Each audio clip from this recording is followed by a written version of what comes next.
আসসালামু আলাইকুম। ইজি পাঠশালার পক্ষ থেকে আপনাদের সবাইকে স্বাগত জানাচ্ছি। আমি মাহাদি আব্দুল মুহিত। আজকে আমরা পড়ব ষষ্ঠ শ্রেণীর বিজ্ঞান এবং অনুসন্ধানী বইয়ের প্রথম অধ্যায়। তো চলেন শুরু করা যাক। বিজ্ঞানের কথা বলতে আমাদের কল্পনায় বড় বড় আধুনিক ল্যাবরেটরিতে নানা ধরনের আধুনিক যন্ত্রপাতি নিয়ে বিজ্ঞানীরা নানা ধরনের জটিল সমস্যা নিয়ে গবেষণা করছেন, এরকম একটি ছবি ভেসে ওঠে। আচ্ছা, ল্যাবরেটরি কি? ল্যাবরেটরি হচ্ছে এমন একটি রুম, যেই রুমে একটা বিজ্ঞানীর আবিষ্কারের জন্য প্রয়োজনীয় সব রকমের ইকুইপমেন্ট থাকবে। তারপর বলেছে সেজন্য অনেকেই মনে করে বিজ্ঞান চর্চা বুঝি সবাই করতে পারে না, এর জন্য বুঝি অনেক সুযোগ সুবিধা থাকতে হয়। আসলেই কি তা? বিজ্ঞানী হতে হলে অনেক মেধাবী হতে হয়। আসলে সেটি সত্য নয়। বিজ্ঞান সবার জন্য। অনেক বড় বড় ল্যাবরেটরি ছাড়াও বিজ্ঞানের গবেষণা করা যায়। মাদাম কুরি, এই জিনিসটা দেখো, মাদাম কুরি পদার্থ বিজ্ঞান এবং রসায়নে দুবার নোবেল পুরস্কার পেয়েছেন। তাহলে আমরা এখানে তিনটা টপিক পাচ্ছি। একটা হচ্ছে মাদাম কুরি একজন মহিলা বিজ্ঞানী, তিনি কি করেছেন? দুবার নোবেল পুরস্কার পেয়েছেন। দুবার নোবেল পুরস্কার পেয়েছেন কিসে? দুটো সাবজেক্টে। একটা হচ্ছে ফিজিক্স পদার্থবিজ্ঞান, আরেকটা হচ্ছে কেমিস্ট্রি রসায়ন বিজ্ঞান। আচ্ছা, বিজ্ঞানের তিনটা ভাগ আছে।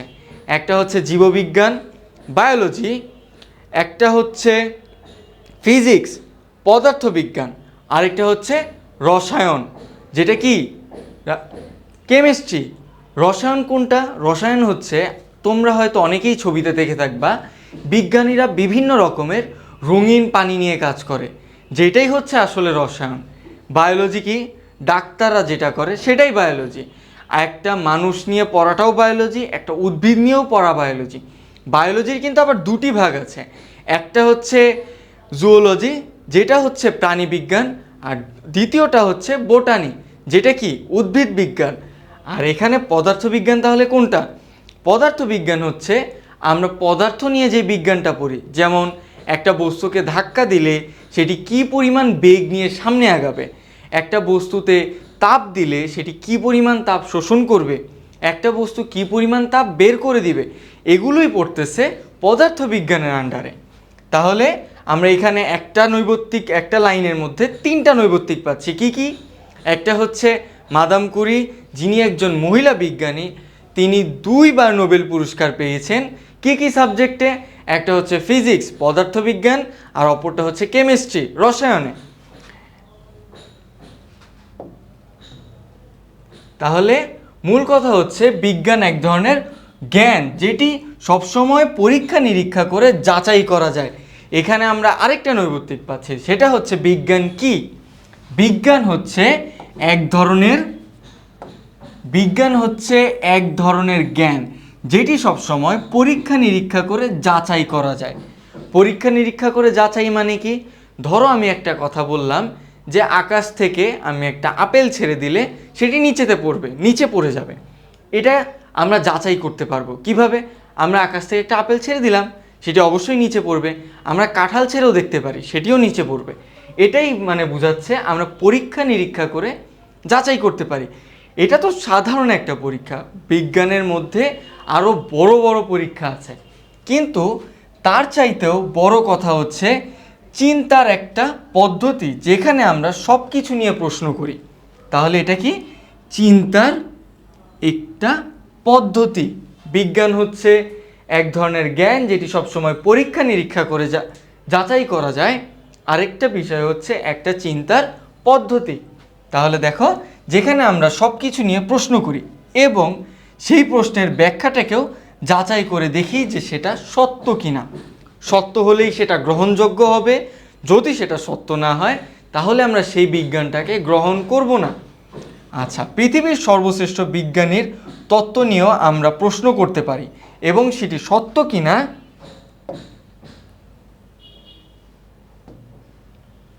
পরীক্ষা নিরীক্ষা করে দেখতে পারি। হাজার বছর থেকে বিজ্ঞানীরা নানা তত্ত্বকে প্রতিনিয়ত যাচাই করে আসা হচ্ছে বলে বিজ্ঞানীর তত্ত্বগুলোর কোনোটা কতটুকু সত্য সেটা আমরা জানি। আচ্ছা, তত্ত্ব কি? তত্ত্ব হচ্ছে এক ধরনের তথ্য যেটা একটা বিজ্ঞানী প্রদান করবে। যেমন নিউটন কি বলছে? নিউটন গ্র্যাভিটি নিয়ে তত্ত্ব দিচ্ছে, যেটা হচ্ছে গ্র্যাভিটি সব কিছুকে নিজের দিকে আকর্ষণ করে। একটা পৃথিবীর গ্র্যাভিটি, এই কলমটা এটা ছেড়ে দিলাম নিচে পড়ে যাবে, কারণ কি? গ্র্যাভিটি আছে, গ্র্যাভিটি সব কিছুকে নিচের দিকে তার দিকে টানবে। এটা হচ্ছে নিউটনের দেওয়া তত্ত্ব। আচ্ছা, তাহলে এখানে তারপরের থেকে আমরা যাচ্ছি, যখন প্রয়োজন হয় তখন বিজ্ঞানীর তত্ত্বকে আমরা পরিবর্তন করি কিংবা পরিমার্জন করি। যেমন ধরো একটা বিজ্ঞানী একটা তত্ত্ব দিয়েছেন, যেটা আমরা পরবর্তীতে বলতে পারবো যে এই তত্ত্বটা সঠিক না। প্রথমে সবাই কি ভাবতো? প্রথমে সবাই ভাবতো পৃথিবী হচ্ছে সমতল। অনেকে এখনও ভাবে ফ্ল্যাট আর্থ থিওরি, সবাই মনে করে পৃথিবী হচ্ছে সমতল। এটা প্রথমে প্রচলিত ছিল। প্রথমে কি প্রচলিত ছিল? পৃথিবীকে কেন্দ্র করে সব কিছু ঘুরে। এটা প্রথম দিকে যারা ভাবতো তারা এটা নিয়েই বসে থাকতো। কিন্তু কি হয়েছে, পরবর্তীতে আমরা আরও তত্ত্ব বিশ্লেষণের মাধ্যমে, অনেক কিছু যাচাইয়ের মাধ্যমে আমরা জানতে পেরেছি আসলে পৃথিবী সমান্তরাল না। পৃথিবী কি? পৃথিবী গোল। আর পৃথিবীকে কেন্দ্র করে সব কিছু ঘুরতেছে না। কাকে কেন্দ্র করে ঘুরতেছে? হ্যাঁ, সূর্যকে কেন্দ্র করে ঘুরতেছে। তারপর দেখো কি বলছে, বিজ্ঞান এক ধরনের জ্ঞান যেটি যুক্তিতর্ক, পর্যবেক্ষণ, পরীক্ষা নিরীক্ষা দিয়ে যাচাই করতে পারি। তিনটা বিষয় পাচ্ছি। কি পাচ্ছি? আমি পাচ্ছি বিজ্ঞান এক ধরনের জ্ঞান যেটি যুক্তিতর্ক। আমি একটা বিষয়ে যুক্তি দিব, ডিবেট করে, মানুষ বিতর্ক করে, কি করে? যুক্তি দেয় যে তোমারটা ঠিক না, আমারটাই ঠিক, কেন ঠিক, এই বিষয়ে কথা বলে, এটাই যুক্তিতর্ক। পর্যবেক্ষণ, পর্যবেক্ষণ মানে কি? আমি দেখতেছি কি হচ্ছে, এটা বারবার দেখতেছি, এভাবেই পর্যবেক্ষণ। পরীক্ষা নিরীক্ষা, আমরা একটা বিষয় পরীক্ষা করব, এটা কেন হচ্ছে, কিভাবে হচ্ছে, এগুলোই হচ্ছে পরীক্ষা। দিয়ে যাচাই করতে পারি। তিনটা বিষয় দিয়ে যাচাই করতে পারি, এটা নোট করে ফেলো। কি কি? এক হচ্ছে যুক্তিতর্ক, দ্বিতীয় হচ্ছে পর্যবেক্ষণ, এবং তৃতীয় হচ্ছে পরীক্ষা নিরীক্ষা। কিন্তু মনে রাখতে হবে যে সব ধরনের জ্ঞানই কিন্তু বিজ্ঞানের ক্ষেত্র নয়। সব ধরনের জ্ঞানই কিন্তু বিজ্ঞানের ক্ষেত্র নয়। আমাদের চারপাশে যে বাস্তব জগৎ আছে সেটি হচ্ছে বিজ্ঞানের ক্ষেত্র। বিজ্ঞানের ক্ষেত্র কি তাহলে?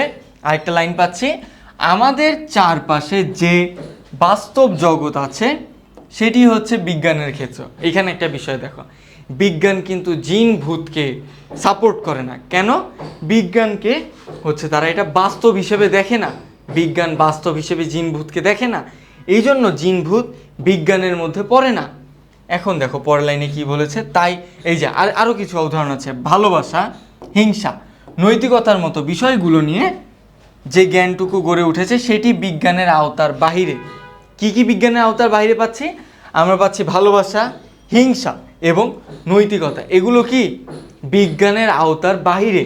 অর্থাৎ প্রকৃতি এবং প্রাকৃতিক ঘটনা হচ্ছে বিজ্ঞানের ক্ষেত্র। বিজ্ঞানের ক্ষেত্র কি পাচ্ছি তাহলে? বিজ্ঞানের ক্ষেত্র পাচ্ছি, এটা আমি আরেকটা কালার ইউজ করি, এটা আমি এই কালারটা ইউজ করি। বিজ্ঞানের ক্ষেত্র পাচ্ছি হচ্ছে আমি প্রকৃতি এবং প্রাকৃতিক ঘটনা। আমি যেই লাইনগুলো দাগাচ্ছি তোমরাও সেই লাইনগুলো তোমাদের বইয়ে দাগিয়ে ফেলবা। তাহলে পরীক্ষার আগের দিন জাস্ট এটা পড়লেই তোমাদের ইনশাল্লাহ সব ঠিক হয়ে যাবে, আর কিছু পড়তে হবে না। আচ্ছা, তারপর আমরা দেখবো হচ্ছে দুজন বিজ্ঞানীর বিষয়। আচ্ছা, এটা আগে পড়ে নিই। বিজ্ঞানের বিষয়টা সঠিকভাবে বোঝার জন্য এবার দুজন বিজ্ঞানীর দুটি আবিষ্কারের কথা বলা যায়। একজন বিজ্ঞানীর নাম পৃথিবীর সবাই জানে, আরেকজনকে দেখলে তুমি কল্পনাও করতে পারবে না। কেন কল্পনা করতে পারবো না? এটা দেখিনি যে তিনি একজন বিজ্ঞানী, তার কথা শুধু আমাদের দেশে অল্প কিছু মানুষ জানে। এইটা পড়ার মাধ্যমে এখন আমাদের দেশের সবাই জানতে পারবে। আচ্ছা, প্রথমে আমরা পড়ব হচ্ছে স্যার আইজ্যাক নিউটনকে নিয়ে। আচ্ছা, স্যার আইজ্যাক নিউটনকে সবাই জানে, যে হচ্ছে তার মাথায় আপেল পড়ার কারণে আবিষ্কার করেছিলেন গ্র্যাভিটি কি, মধ্যাকর্ষ কি। আচ্ছা, স্যার আইজ্যাক নিউটনের কথা কে না জানে? বিজ্ঞানের অনেক বিষয় তার যুগান্তকারী আবিষ্কার রয়েছে, কিন্তু এখানে তুলনামূলকভাবে একটি সহজ আবিষ্কারের কথা বলা যায়। তিনি বলেছেন সূর্যের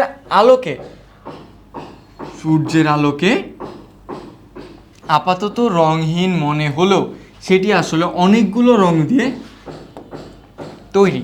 আমরা সূর্যের আলোকে সাদা দেখি, রঙহীন দেখি, আমরা যখন যাই, আমরা কখনো কি দেখেছি যে সূর্য দিয়ে লাল আলো পড়ছে, সূর্য দিয়ে হলুদ আলো পড়ছে?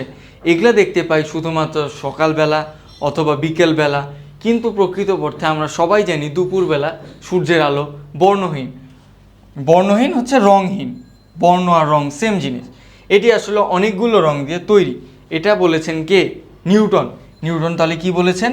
সূর্য আসলে অনেকগুলো রং দিয়ে তৈরি।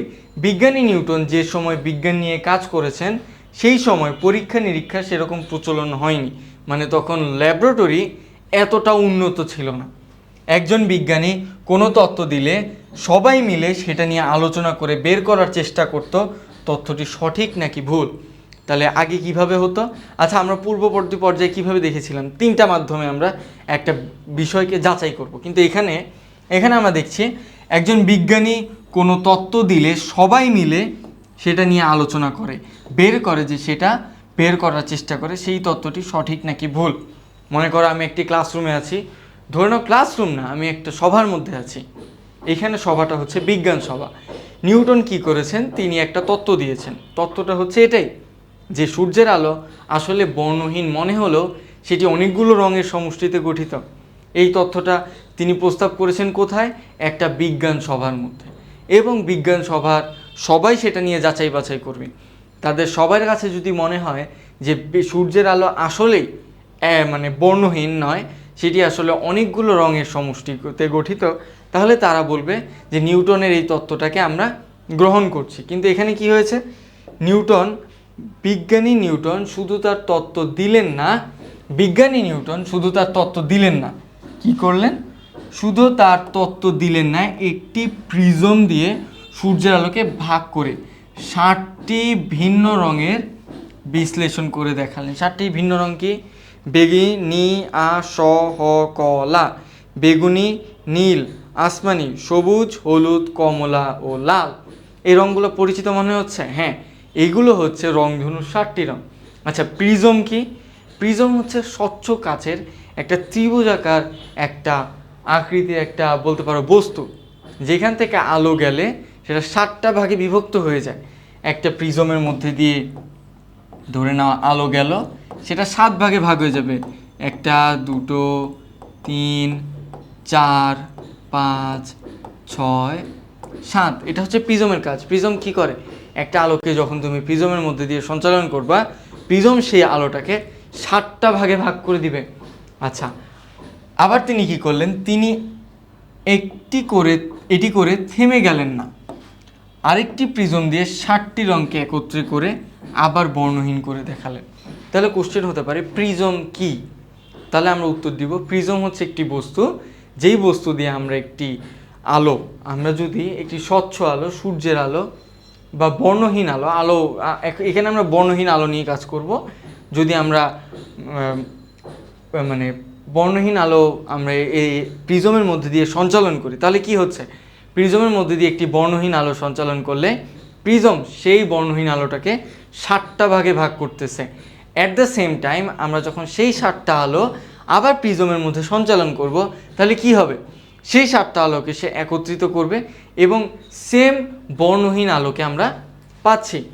পরীক্ষা নিরীক্ষা করে একেবারে অকাট্যভাবে প্রমাণ করে দেখালেন, ফলে বিজ্ঞানী নিউটনের তত্ত্বটিকে মেনে নেওয়া ছাড়া আর কোনো উপায় থাকলো না।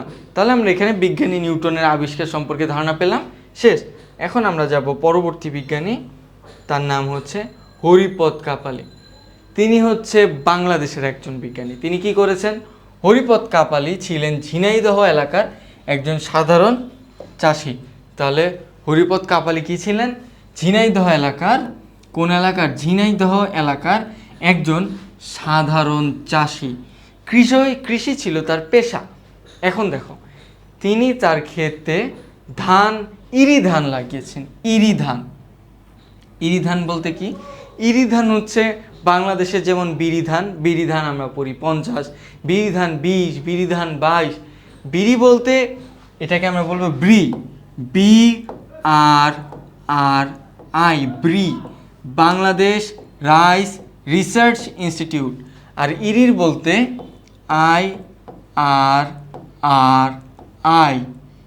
ইন্ডিয়ান রাইস রিসার্চ ইনস্টিটিউট ইরি ধান লাগিয়েছেন, মানে কি ভারত থেকে আবিষ্কৃত একটা ধান তারা লাগিয়েছেন। সেই ক্ষেত্রে ধান পরীক্ষা করতে করতে হঠাৎ করে দেখলেন কিছু কিছু গাছ তুলনামূলকভাবে কি হয়েছে, কিছু কিছু গাছ তুলনামূলকভাবে বড় এবং সেখানে ধানের ফলন হয়েছে বেশি। ধান বড়, ধান গাছটা বড় এবং সেখানে কি ধানের ফলন হয়েছে বেশি। হরিপদ কাপালি একজন কৃষক হলেও তিনি আসলে বিজ্ঞানী, তাই সেই ধানগুলো অন্য ধানের সাথে মিশিয়ে না ফেলে সে কী করলো, সেই ধানগুলো অন্য ধানের সাথে মিশিয়ে না ফেলে সেগুলো আলাদা করে ফেললো। তার বীজকে আলাদা করে সেগুলো আবার নতুন করে লাগালেন। কি করলেন, বীজগুলোকে আলাদা করে সেগুলোকে আবার নতুন করে লাগালেন। আচ্ছা, কখনো দেখেছো গ্রামের বাড়িতে বলে যে মনে করো একটা কাঁঠাল বা একটা আম খেতে খুবই সুস্বাদু, গ্রামের তোমার চাচা ফুপু দাদা নানারা বলবে যে এই আমের বীজটা অথবা কাঁঠালের বীজটাকে রেখে দাও, কেন, এটা দিয়ে আমরা চারা উঠাবো। চারা নিলে কি হবে, সেই আমের বীজ থেকে যেই আমগুলো উৎপাদিত হবে সেই আমগুলো সেরকম মিষ্টি হবে, সেই কাঁঠালগুলোও সেরকম বড় হবে, মিষ্টি হবে, রসালো হবে। ধানের ক্ষেত্রেও সেরকম। সে কি করেছেন, দেখেছেন ইরি ধানের মধ্যে কিছু কিছু ধান কি সাইজে বড় এবং তার মধ্যে ফলনটাও বেশি হচ্ছে। তখন সে কি করেছেন, সেই ধানের বীজগুলো রেখে দিয়েছেন এবং সেই বীজগুলো পরবর্তীতে বপন করেছেন। সেই বীজগুলো তাদের মাতৃ ধান, মানে যেই ধান থেকে তারা হয়েছে সেই ধানের মতনই ভালো ফলন দিয়েছেন। তাহলে কি হয়েছে, তিনি দেখতে চাইলেন আসলেও সেগুলো উচ্চ ফলনশীল কিনা। আচ্ছা, দেখা গেল সেগুলো বেশ বড় হলো এবং অনেক বেশি ধানের ফলন হলো। আচ্ছা, খাঁটি বিজ্ঞানীরা স্বার্থপর না। স্বার্থপর বলতে কি বোঝাচ্ছে, তারা সবসময় নিজেকে নিয়ে চিন্তা করেন না। মানে কি, তিনি যদি ভাবতেন যে উচ্চ ফলনশীল হয়েছে, আমি এটা আমার কাছে রাখি, আমার কাছে রাখলে কি হবে, আমার ফলন বেশি হবে। আমার ফলন বেশি মানে কি, আমার সেল বেশি হবে, আমার সেল বেশি মানে আমার ইনকাম বেশি। তাহলে কি হতো, অন্যান্য কৃষকের তুলনায় তার উৎপাদন বেশি, তার লাভবান বেশি, মানে সে তার এলাকায় ধনী একজন কৃষক হয়ে যেতেন। কিন্তু সে সেটি করেনি। সে কি করেছেন, আচ্ছা, তার সবার জন্য কাজ করেন। বিজ্ঞানী কি খাঁটি বিজ্ঞানের স্বার্থপর হন না, তারা সবার জন্য কাজ করেন। হরিপদ কাপালিও সেই ধানের বীজ অন্যদের বপন করতে দিলেন এবং দেখতে দেখতে সেই এলাকার সকল চাষি উচ্চ ফলনশীল ধান পেতে লাগলো। তাহলে কি হচ্ছে, হরিপদ কাপালি সেই ধানগুলো উৎপাদন করলেন এবং উৎপাদন করে দেখলেন যখন তার উৎপাদনটা বেশি হচ্ছে, তখন সে কি করলেন, তার ধানের বীজগুলো অন্যান্য চাষিদেরও দিলেন, যাতে সেই সব চাষি ধান উৎপাদন করতে পারেন এবং তাদের ফলনও বেশি হয়। এতে কি হবে, একটা এলাকায় উৎপাদনের পরিমাণ বেড়ে যাবে। নর্মালি কি হতো, সে যদি স্বার্থপর হতো তার নিজের উৎপাদন বাড়তো, এলাকার অন্যদের উৎপাদন বাড়তো না। কিন্তু এই ক্ষেত্রে কি হয়েছে, তার নিজের উৎপাদনের পাশাপাশি সে এলাকার অন্যদের উৎপাদনও বাড়িয়েছে। তার মানে শুধু সে লাভবান হচ্ছে না, সে অন্যদেরকেও লাভবান করছেন। বিজ্ঞানী হরিপদ কাপালির এই আবিষ্কারের কথা লোকমুখে অন্যরা জেনে যাওয়ার পর বিজ্ঞানী বিভিন্ন প্রতিষ্ঠান সেগুলো নিয়ে বিশ্লেষণ শুরু করে। তার ধানের নাম দেওয়া হয় হরিধান। কি ধান, হরিধান। দেশের অনেক প্রতিষ্ঠান তাকে পদক দিয়ে সম্মানিত করেন এবং পাঠ্য বইতে তার এই বৈজ্ঞানিক আবিষ্কারের কথা লেখা হয়। তাহলে আমরা দুটো বিজ্ঞানী পেলাম। প্রথম বিজ্ঞানী ছিলেন স্যার আইজ্যাক নিউটন এবং দ্বিতীয় বিজ্ঞানী হচ্ছে হরিপদ কাপালি। তাহলে এই দুটো বিজ্ঞানী নিয়ে আমাদের ছোট ছোট যে কোশ্চেনগুলো আসতে পারে সেগুলো এই লাইনেই দাগানো আছে। তোমরা পড়ার পাশাপাশি এই লাইনগুলো দাগিয়ে নিবা, যাতে পরীক্ষার আগে বা পড়ার সময় এই লাইনগুলো পড়লেই তোমাদের মাথায় বাকি বিষয়গুলো চলে আসে। তো চলো পরবর্তী পর্যায়ে যাই। পরবর্তী পর্যায়ে আমরা পাচ্ছি হচ্ছে, আচ্ছা এখানে কি লিখেছে, তোমাদের এই দুইজন বিজ্ঞানীর কথা আলাদাভাবে বলা হয়েছে বোঝানোর জন্য যে বিজ্ঞান শুধু বড় বড় ল্যাবরেটরি এবং দক্ষ অভিজ্ঞ বিজ্ঞানীদের জন্য নয়। একজন সাধারণ মানুষ যদি অনুসন্ধিৎসু মন থাকে তাহলে তিনিও বিজ্ঞানে অবদান রাখতে পারেন। আজকের ক্লাসে আমরা এই অধ্যায়ের 1.1 নিয়ে আলোচনা করেছি। ইনশাল্লাহ সামনের ক্লাসে আমরা 1.2 যেই টপিকটা হচ্ছে কি প্রযুক্তি, এটি নিয়ে আলোচনা করব। তো ইনশাল্লাহ আমাদের সাথেই থাকবেন। আসসালামু আলাইকুম।